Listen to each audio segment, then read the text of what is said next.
I'm going to tell a story. It's not even that old, and I'm not even sure how completely factual it is, but it's so powerful that I'm going to share it anyway. The story is acclaimed to Alexander the Great. It could be anyone, and I would, if that's not true, then I would just listen in and think of any great warrior or any great emperor or someone who achieved a lot in life. And so the story is of when he's on his deathbed. And when he's on his deathbed, it's said that he had 3 wishes.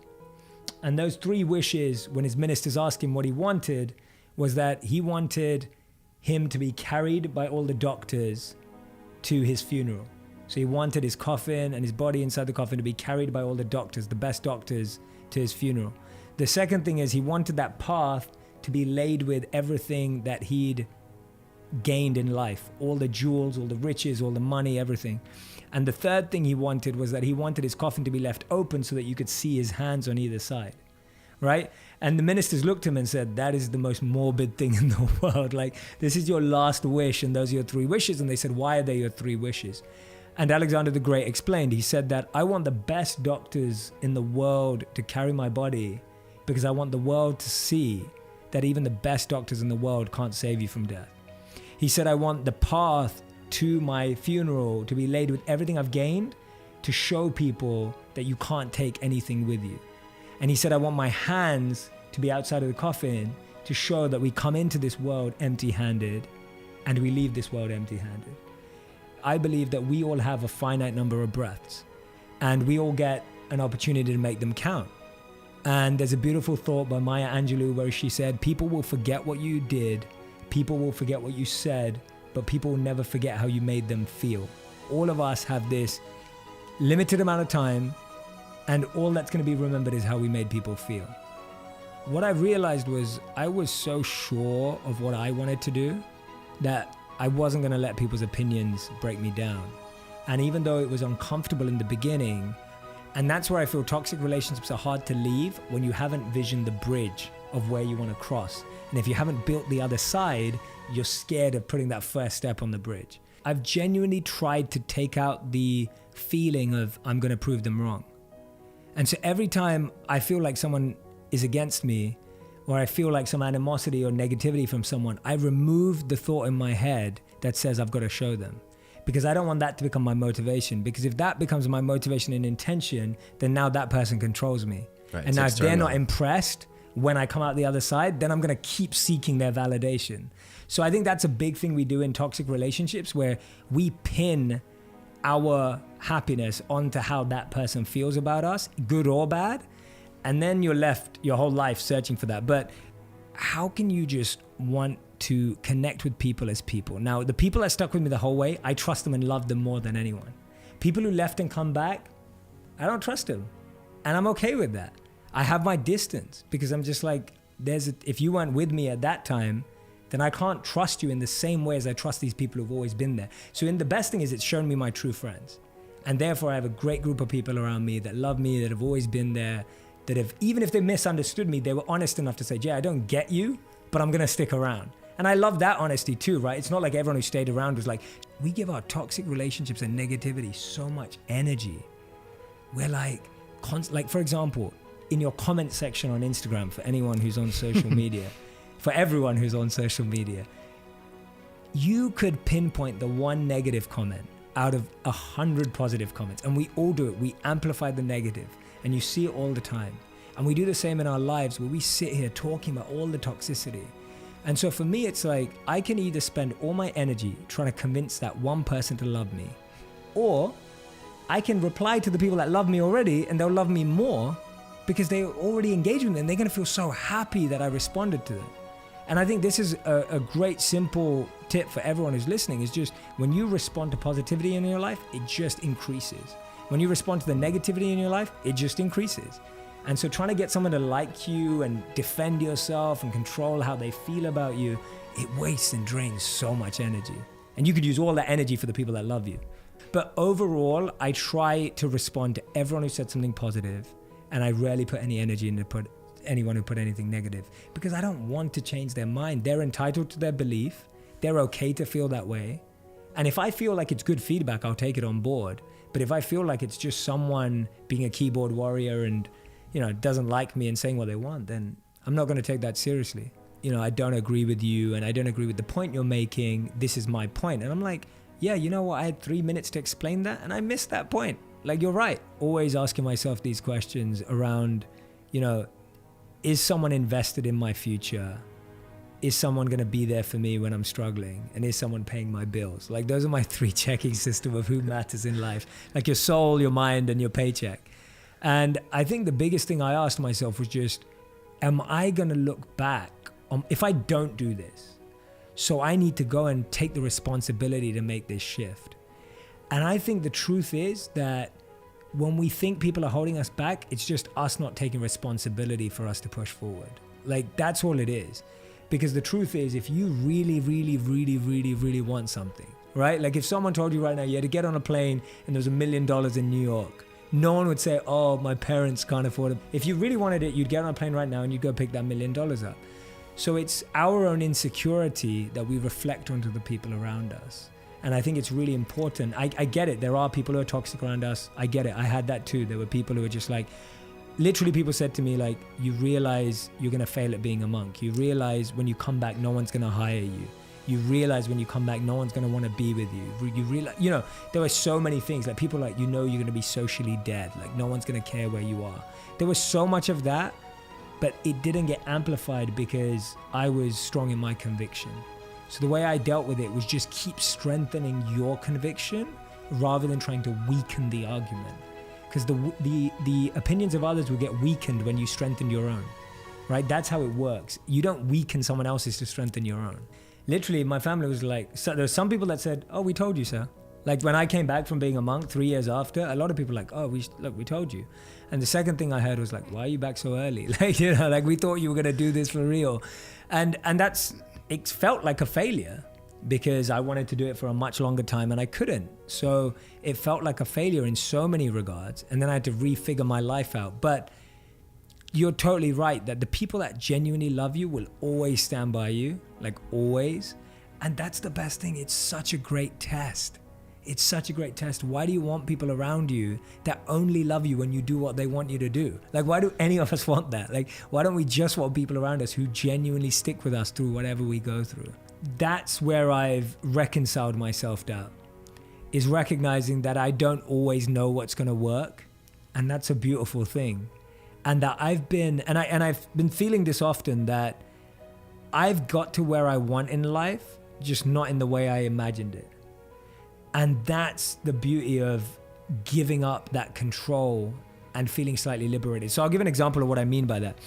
I'm always working strategically, effectively, and impactfully in the best ways I can. But sometimes the place where I put my most energy does the worst. And sometimes something that I tried on the side like blows up and it's incredible. And that's where I've reconciled myself down, recognizing if I'm putting my best foot forward and I'm working strategically and effectively, the things that are going to work will work. And it may not be the things I expect. And what we're doing is, or what I do sometimes too, is you're so focused on wanting one thing to work, you miss the fact that there's like 9 other things that are happening that are amazing around you that you could never have dreamed of.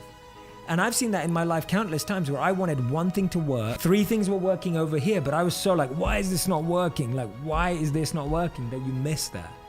So self-doubt for me is something that I've tried to build a close relationship with.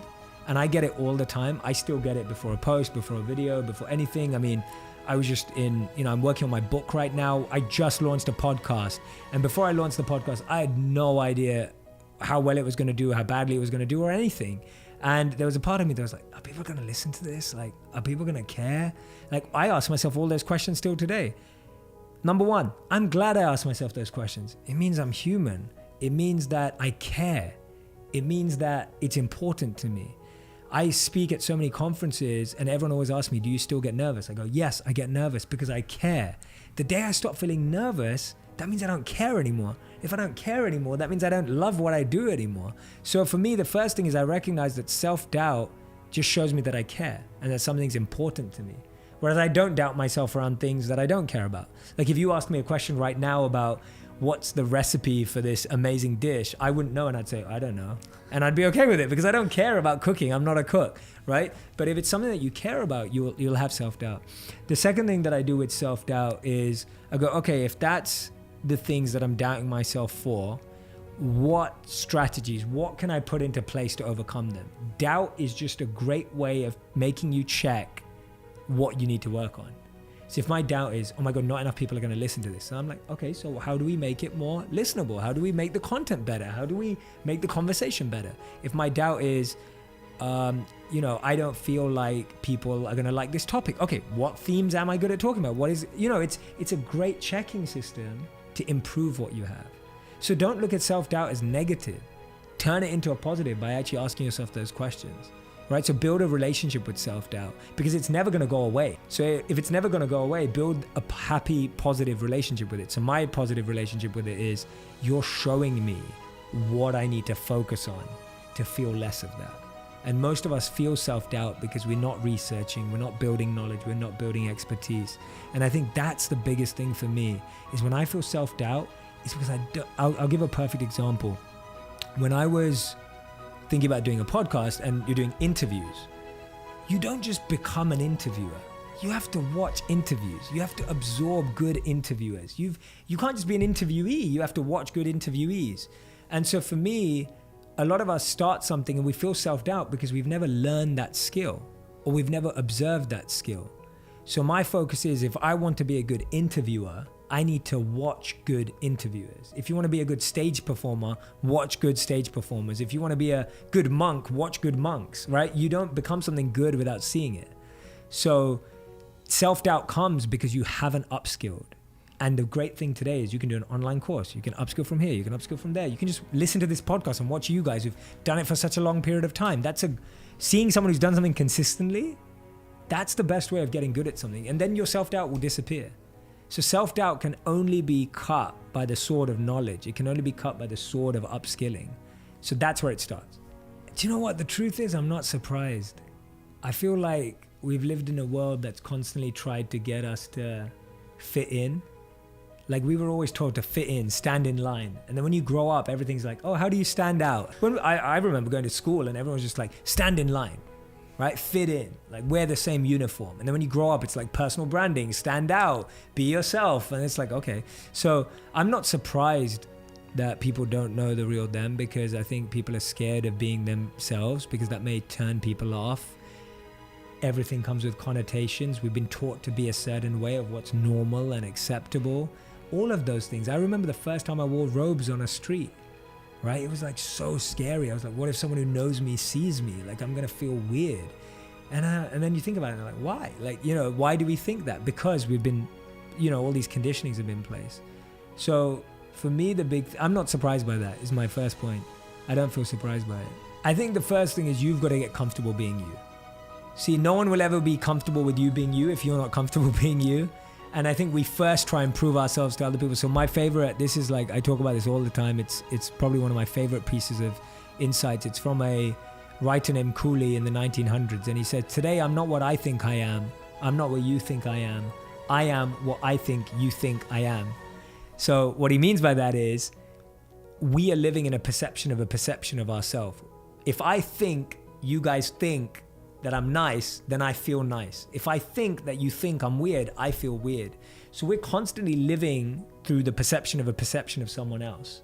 So my first thing is get away from that. Take that away. Figure out how you feel about yourself. So I would say happiness is how you feel about yourself when you're by yourself. Right? Like how do you feel about yourself when you're by yourself, when no one else is around? Like if you just observe, when do you feel uncomfortable? So I found this, when I go to an event that I'm not speaking at, that is not about what I do, but I'm attending, I've observed that I prefer finding a one-to-one conversation in a corner and going really deep with someone rather than trying to mill around the like popular circles and try and have and direct a conversation. It doesn't work for me. Mm-hmm. So now I can be myself by going, it's okay if I don't network at this event, if no one knows that I'm here, it's fine. I'm going to go off and have a meaningful conversation with one or two people. And when you know that, you just put the pressure of yourself and you're just like, yeah, like, I can't be, and then you can be, so it's just observing when you feel at your best and then figure out how to do that in each place. And that's going to take testing and time. Like you're going to go to a party, you're going to do something that's not you. And then you're going to go, okay, I'm not going to do that again. Your passion is for you. Your purpose is for others. So your purpose is when you use your passion to serve others. That's the link. So for me, the focus actually first becomes, what's your passion? Like, what are you passionate about? What do you enjoy doing? And then the parts that's usually missed. So everyone hears follow your passion, find your passion. It's like a cliche, it's everywhere. The difference is get really good at it. Like, get so good at it. And everyone always misses that point. You can be as passionate as you want about tennis, but if you're not really good at tennis, no one's gonna care and no one's gonna take note. And I think that's often missed, that not only do you need to find what you're passionate about, you need to turn it into an expertise, which is undeniable. And that requires the hard work, that requires the work ethic, that requires the early mornings, that requires the training in whatever field you want to be. And that's going to make you successful. So when you figure out your passion and you get really good at it, you're going to become successful. But you're only going to be happy when you use that success to help other people. And then you've got to figure out that link to purpose. So you're going to find your purpose. So when you realize, hey, I'm really good at this, I love it, I get a lot of happiness from doing it. When you start using that to make a difference in other people's lives in any way, it automatically switches into a purpose. So you don't need to find your purpose. It's just an automatic evolution of finding your passion and being really good at it. And that's where we're messing up, that we haven't found something we love and we haven't found something that we love that we've got really good at. So what we usually do with our lives is we do things that we're not good at and don't love, right? Or we do things that we're good at but don't love. And we need to switch into the spaces of things that we love but are not good at and get really good at them, and start finding out things that you are good at and you do love. I think we always have been trained to focus on the result. So people ask, what do you want in life? And I'm like, forget that. That's the worst question to ask someone. Because when you ask what you want, that's when the ads come in and you're like, oh, I want that car, I want that home, I want that dress, I want that body, I want whatever it is. My question to you is, what do you want to wake up and be every day? Like, what do you want to wake up and do every day? What's the process? So we're thinking about the result, whereas my question is, forget the result. What's the process that you're in love with doing? So start there first of all. Don't start your journey of saying, I want to be a movie director because I want to hit the blockbuster charts. I want to do this. Don't make it about that. Like, don't be like, I want to be a singer because I want to be Ariana Grande, right? Like, that's not the point. That's just a result. Do you love singing every day? And I realized this with a very honest question to myself. I'm really passionate about football, soccer. I absolutely love the game. I grew up on it. I'm still a huge fan. And I love the energy. I'm so passionate about soccer.